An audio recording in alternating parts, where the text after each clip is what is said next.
Caracalla is identical. Caracalla is great. Geta is fine. Clue what the heck happened here. Someone hit him with a baseball bat. Here we go to talk. Hey! Oh my gosh, what I found. Noble ones. We're going back to ancient Rome today, my friend. Alright, so here I am, minding my own business, just looking for good videos to represent and talk about the greatest empire that the world has ever seen, aka ancient Rome. I was just, minding my business, and then boom, I run into this from the channel.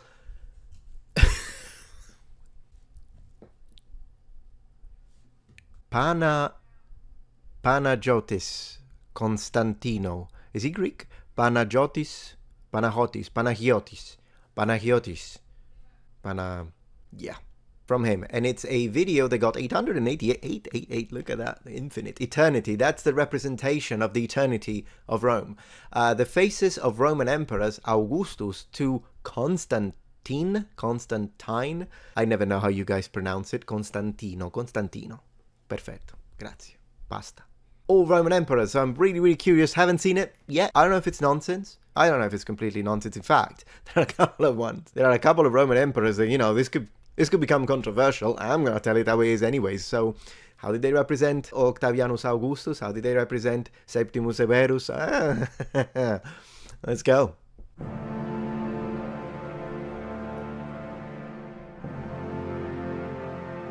Love the music. The Principate. Let's go. Augustus. Okay. Tiberius. Alright, maybe let's move it a little longer. Caligula. Alright, let's stop at these first three and let's start talking about it. So, of course, already, it looks a little AI. I'll be honest with you. So, we will compare the facial characteristics to the statues, so we can see if they match. But that would be really the least or the less controversial aspect of trying to recreate the original looks of Roman emperors. What would be more controversial would be skin tone, color of the eyes, color of the hair. Luckily, the Roman sources do mention these details, so we can see if this has been represented correctly as we connect it to the sources.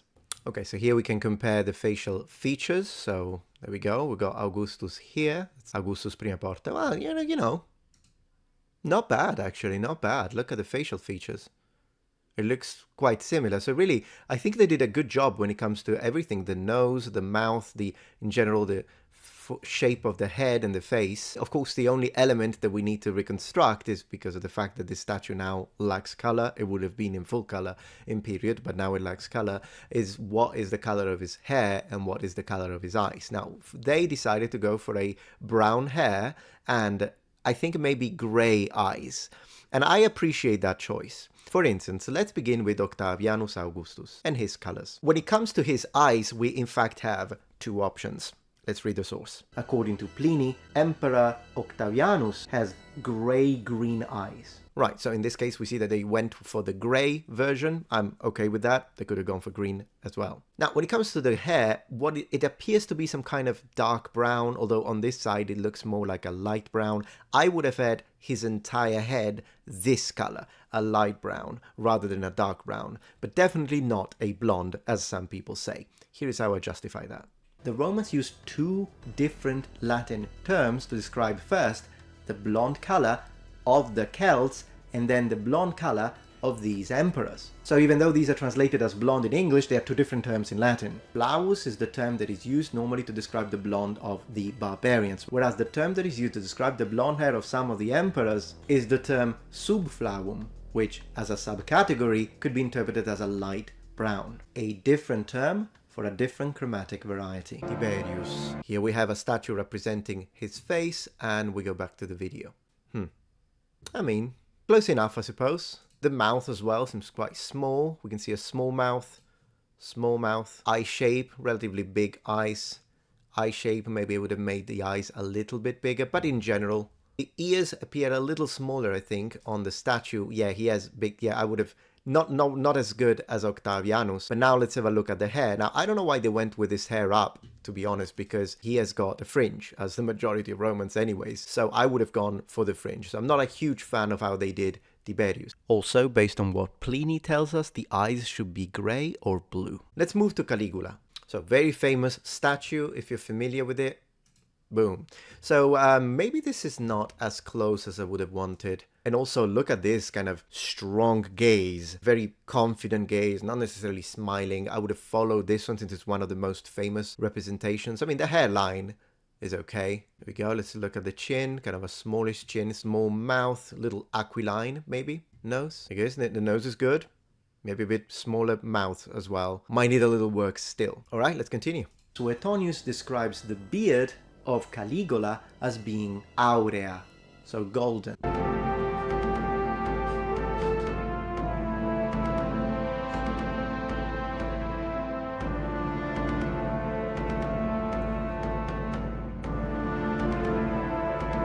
Okay, so now we've got Claudius, Nero, and Galba.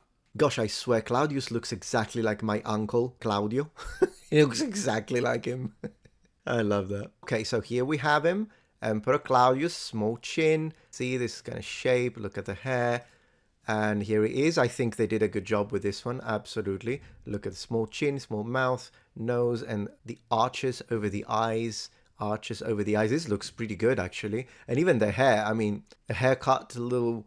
Maybe it would kind of looks a little weird here. Maybe an AI problem here. But in general, I want to say this is pretty good. The grey hair is correct, at least according to Suetonius, and Malassas describes his eyes as being grey, double grey. Few possible representations of Emperor Nero, not a very particularly handsome emperor, I have to say. In fact, I think he kind of gained a little bit in the AI version as opposed to the statues. This is one of the statues, but in general, I want to say close enough. The hair, the fringe is a little longer. Fringe is a little longer as well. Eye shape maybe a bit overweight. We see he has a double chin. Too much eating and drinking, I suppose. And here he is. Now let's talk about his colors. Both descriptions of eyes and hair come from Suetonius. The eyes should be described as blue or grey, and when it comes to the hair, once again it's translated as blonde, but he's using subflavius, which, as I was describing, is more of a light brown. In this case, in the AI image, we have an actual blonde. I personally would have gone for a light brown with blue eyes. Okay, so we have a few statues that we could try and use. I found this one that shows the three most famous ones, if this one is to be believed. But in general, we got 3 points of reference and boom. I think they made him younger. It really reminds me of either a bank employee or one of those computer technicians or salarymen, to be honest. I think they went with a low brow that we can see here, and a little bit of a low brow, so that one is good. Gave him a facelift. I think this is the best of the 3 statues, probably. And if we use this one for comparison, I mean, he still had hair, I suppose. So, not a huge fan of how they did Galba when it comes to the details, the facial details, and all the details that we got from the artists in this case. Suetonius tells us he had blue eyes, while Malassas tells us his hair was either white or grey. Next 3.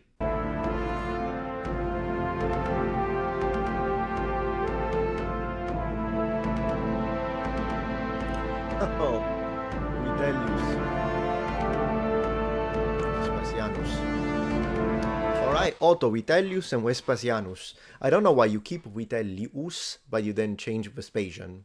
Then Vitellian, I suppose. I mean, I don't know. So when it comes to Emperor Otto, I want to say there is a bad statue and a good statue. So we're going to start with the bad statue because I think it's the one that they used to representing here. So it's this one here. You can see once again, a little overweight. McDonald's will be proud. Face-wise, yeah, I mean, looks like one of those TikTok influencers, to be honest, this version. But I want to say the face and the mouth is pretty good representation. I see the pretty big ears as well. Now, when it comes to the good picture or the good statue, it would be this one, although then again, I highly doubt that that's what he actually looked like, but a little bit of a representation to, maybe that's what he wanted to look like. And of course, in this case, this wouldn't be a great representation. But Vitellius, my friend, I think they used this statue, but I don't think that this statue is, it used to be thought that this was Vitellius, but I don't think we think that anymore, which means that this would probably be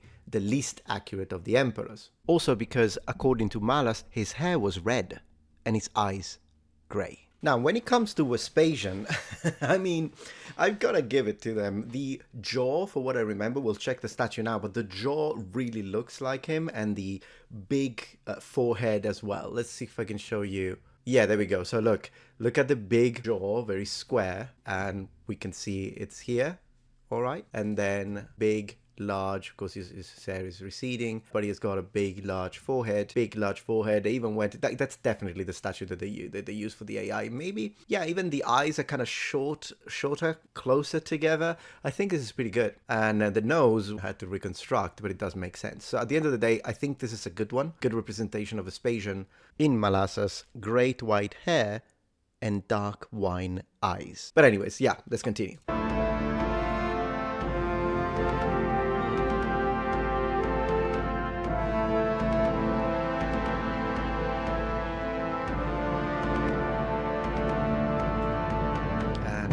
Here we are, so we got Titus, Domitianus, and Nerva.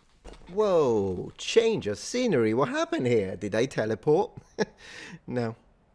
Alright, so hear me out. There were a lot of emperors on this video, so let's just put it this way. It took a little longer than anticipated, which means that in the meantime, I moved to another house. So yeah, this is the new area. I'm still trying to figure it out, by the way, so I apologize if this is right on your face. I think I'll pin it on the wall. Maybe after I finish filming. And then, I mean, there is a lot of space here. Look at all those games. There is a lot of space here that needs to be managed. I think the illumination, I'm going to need more light. But yeah, so new house. So yeah, apologize for that. Such a professional I am. Yeah. Emperors, was it? Where were we? Where were we?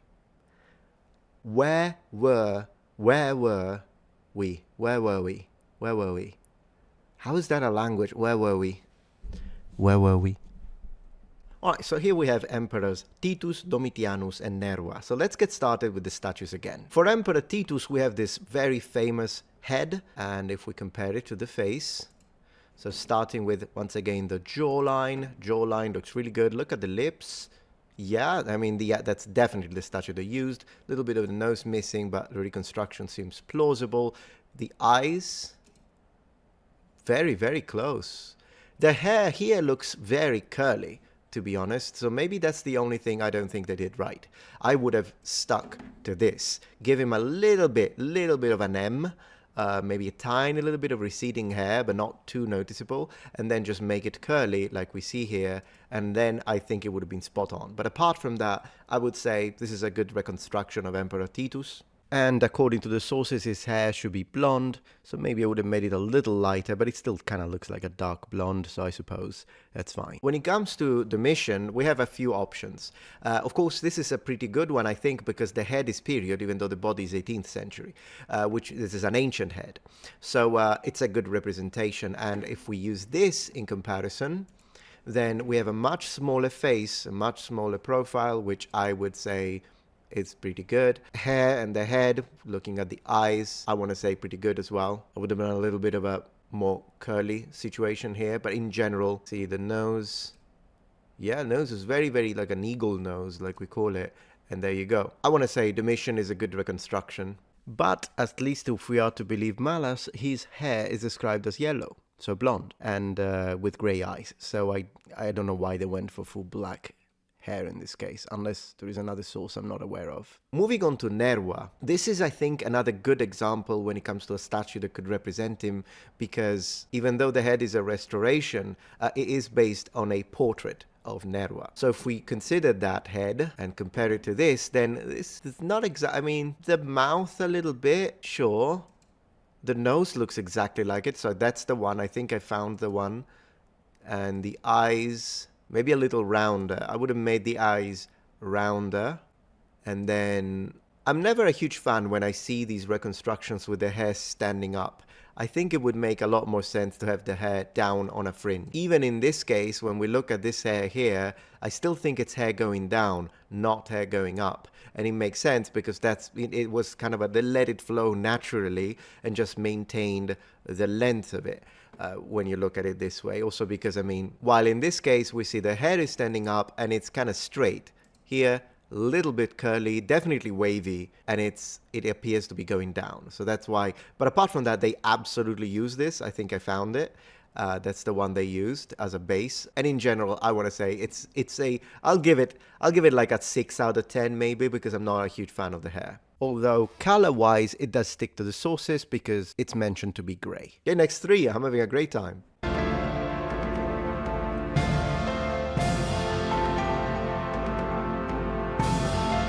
so cool that they are animated a little bit.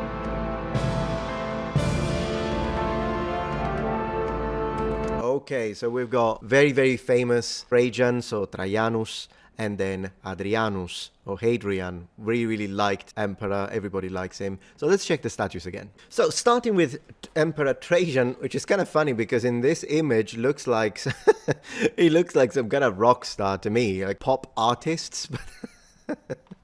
Oh, goodness gracious. But yeah, this is one of the most famous statues that represent him. Now, the statue is a little oversized, but we won't notice that. And here we can see that that's the one they used. In fact, I want to say they just used the Wikipedia ones, to be honest. Which, again, Wikipedia does do a good job for the majority of the statues. Not all of them, but for the majority of the statues, Wikipedia does do a good job. And sometimes, usually, it's one of the very few cases in which Wikipedia is trustable because they're doing a good job with the statues, and usually they update them as they did for Hannibal, for example, once new discoveries point to a different direction, if you will, or interpretation for a statue. Looking at the hair, it's very straight, as you can see, very straight hair, and we find this here. Maybe they went a little too spaghetti with this, but in general, I think it's a good representation. The eyes are a little thinner, and I would have made them bigger once again here, but the overall arch that we see, also the nose, look at the nose, it's identical. This is a good representation, and once again the chin is absolutely the same. So the AI did a very good job with this one, if it is AI. I keep saying it's AI because I mean it looks like it, but if I'm wrong and this was done by a 3D artist, then forgive me for that. It's just the animation sometimes that make me feel like this was done with AI. Let's have a look at the ears. Yeah, absolutely. It's a good representation of Emperor Trajanus, absolutely. And his hair was considered as golden. So here we are, another blonde. Now, moving on to Hadrian, I mean, anyone who's familiar with Hadrianus will immediately say, yeah, that's him, because it's a pretty good representation. He did have relatively maybe wavy hair, slightly curly, same for his beard. That's maybe the representation here doesn't have a good rendering of the beard, because here it is very curly and definitely more dense. So I would have gone with a more intense beard. That's one thing. Not that it doesn't mean that he would have never had this length. I mean, remember that even though we have one image of an emperor, it doesn't mean that they looked that way for the entirety of their lives. And of course, things may have changed. They might have let the hair grow a little bit, not too much because they're Romans. But the same with the beard. They would have kept a very neat look usually, but definitely we could have varying length, absolutely, which also is one of the reasons why, even though here the hair looks a little fuller, I'm not going to go too hard on it, because in general I think it's a good representation. And looking at the eyes, I think they're done pretty well, and the nose maybe a little bigger. I would have made his nose a little bigger, but I think that's a good approximation to what Hadrian would have looked like. And Hadrian is described as having dark hair and grey eyes, so I'm good with the black hair. Moving on to Antoninus Pius. So far, Trajan, Hadrian, they look pretty good. Antoninus Pius, I don't know, because that's what we got. That's what we've got.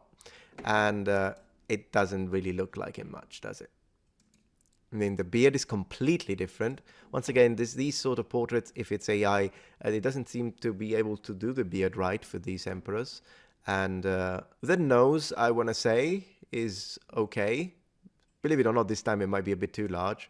But the eyes and the arches of the eyebrows, they just don't get, it looks like a different person. Not to mention the side part as well. It looks too modern. This makes him look like some kind of businessman. Whereas, see?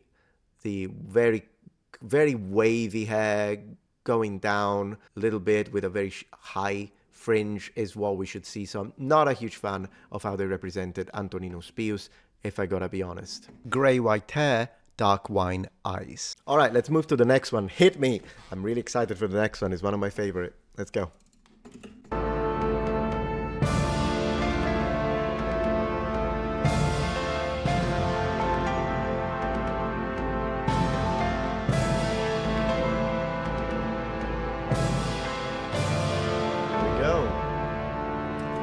Three really interesting ones. Let's pull up the statues. Okay, so I'll be honest with you. I'm not a huge fan of all of these, but Marcus Aurelius and Lucius Verus both look a bit too young.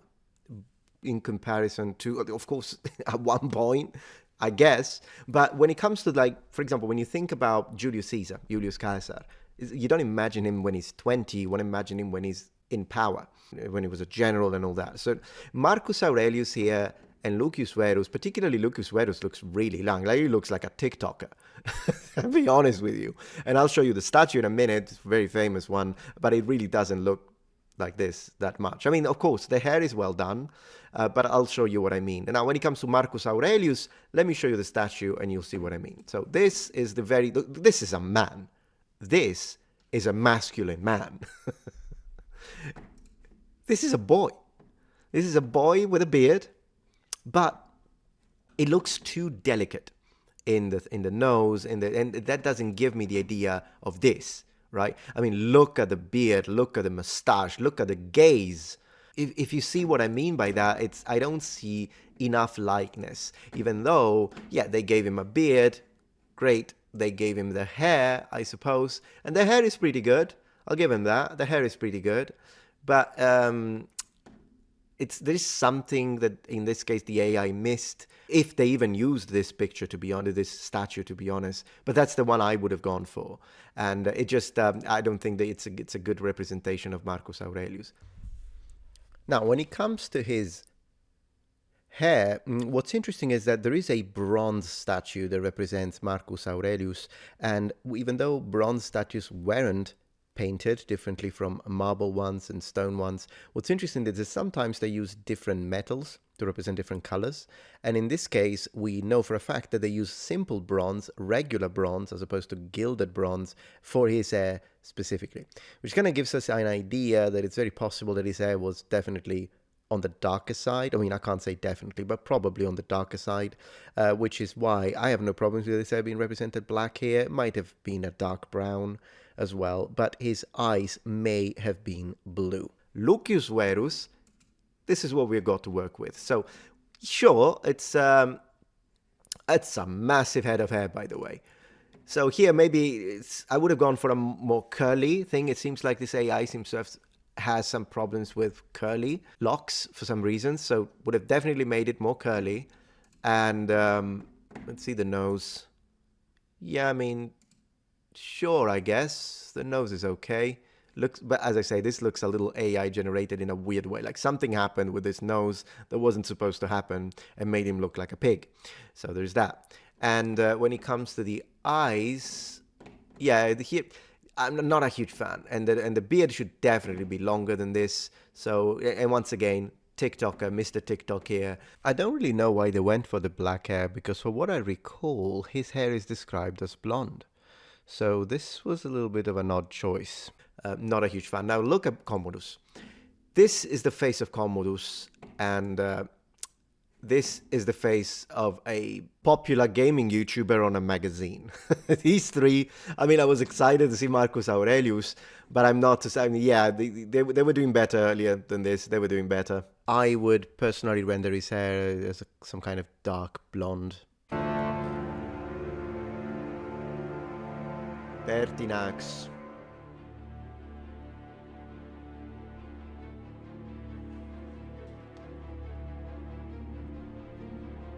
Okay, that's where, okay, that's what they went with. All right, let's do very quickly. Let's look at the statues of Pertinax and Didius Julianus, and then we gotta talk, my friend. We gotta talk. For the sake of avoiding repetition, and also in order for us to get to the third one, which is going to be the most interesting discussion here, both Pertinax and Didius Julianus in these representations, they're not too bad, but the AI missed the curls. So I'm just going to show you. This is, there we go, from the Galleria degli Uffizi in Florence. Look at that hair, look at that massive beard.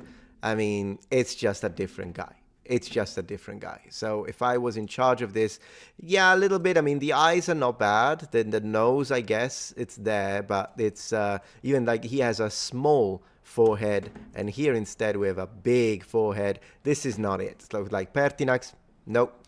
Didius Julianus, that's what we've got. And once again, as I say, again, I don't want to repeat myself too much. So I'm just going to say not a good representation. Also too large. The face, the eyes are completely different. No, that's not Didius Julianus. But Septimius Severus is where we really need to talk, because this is Septimius Severus. This, who the heck is this guy? That's not Septimius Severus at all. And of course, this is not just a matter of likeness. This looks completely different. We need like a long beard. We need a completely different face, completely different nose, completely different hairstyle. Like, this is not him.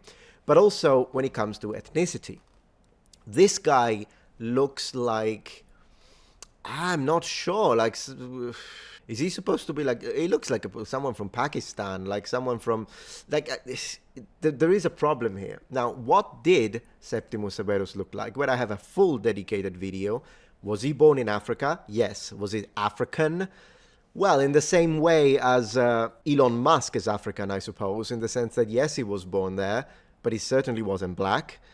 So why would I say that? Because his mother was Italian, so Mediterranean Italian, absolutely Italian from Rome, and therefore, you know, that's one thing already. And when it comes to his father, we can pinpoint his origin of the other side of the family, and it's Levantine. So they were from the Punic reality, and we know that for a fact. I'm not going to go into all the details because, once again, I have a dedicated video, but I will of course put a link in the description because I go really deeply into the entire family branch on the Italian side, on the Punic side. But for this video, he may have looked tanned, absolutely, but the features would have been half Punic, half Italian. That's what it would have looked like. And so this, to me, is not some people that are pushing that sort of propaganda would have made him completely black. So and that's nonsense, because there is no way, there's no reason, once you look at all the sources, for all the way down to his grandfather, that the ancient Romans call him Italian you are, because of how you speak, and because of the time you spent here, and because you have no accent, which means, yeah, he wasn't from Italy because he was Punic, but they were like, you're basically a naturalized Roman. But we know what Punic families would have looked like. It's the same situation that we have with Hannibal. Just because these people were born in northern Africa, it does not mean that they would have looked black, unless evidence points to that fact. If evidence points to it, then I'll be like, hey guys, this guy was black. This guy was as black as someone from Congo. But unless the evidence shows that, when we look at the coins, when we look at the representations, when we look at the images, when it comes to Septimius Severus, would he have been tanned? Yes, but he would have not have been black. Anyways, not a good representation of Septimius Severus, in my humble opinion, at all. Let's go.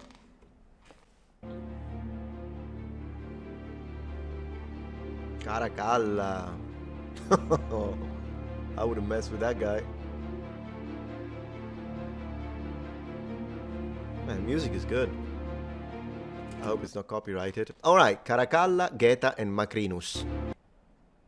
I paused it in a weird moment. Hold on a minute. There we go. Okay, so what have we got here? I have to admit, they're getting better. Caracalla is identical. Caracalla is great.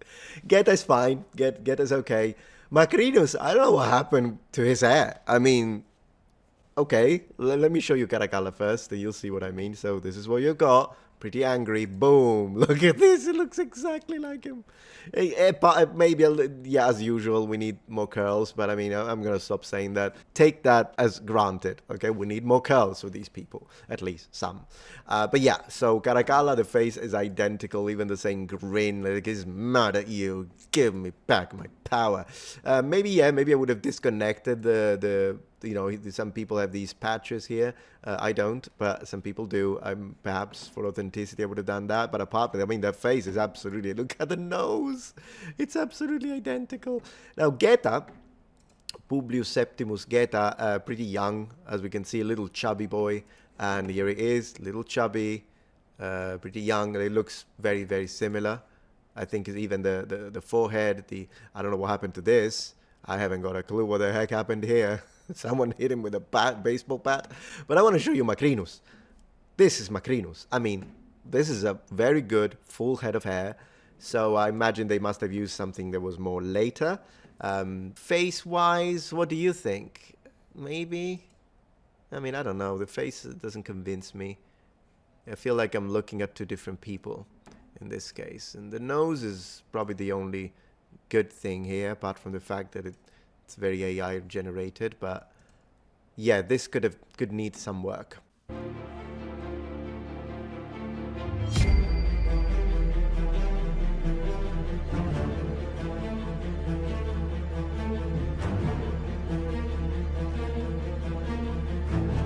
Okay, here, I don't know why, because, yeah, we got this coin of Diadumenian. Of course, we don't have much, but I wonder why they didn't use the coin to try and recreate it. Maybe the AI can't do it.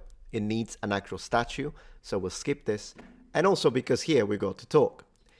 Eliogabalus, or how you say it in Latin, Elagabalus, is the one emperor, was very young, very, very controversial. I have a dedicated video to him as well, particularly when it comes to his sexuality, his extravagance. Some people call him the first transgender emperor. I think that term is misplaced because of the fact that we are in antiquity, and also because it's very probable, we reviewed the evidence, it's very probable that it was accentuated because his extravagance, simply because of anti-imperial propaganda, because of his political enemies, and most importantly, because when we talk about his softness or his femininity, it's not because we are trying to say, but it's not because the ancient Romans were trying to say he identified as a woman, but simply because, out of place when it comes to the time, but because he was from the East, and his Eastern customs looked feminine to the Romans, and they use this a lot.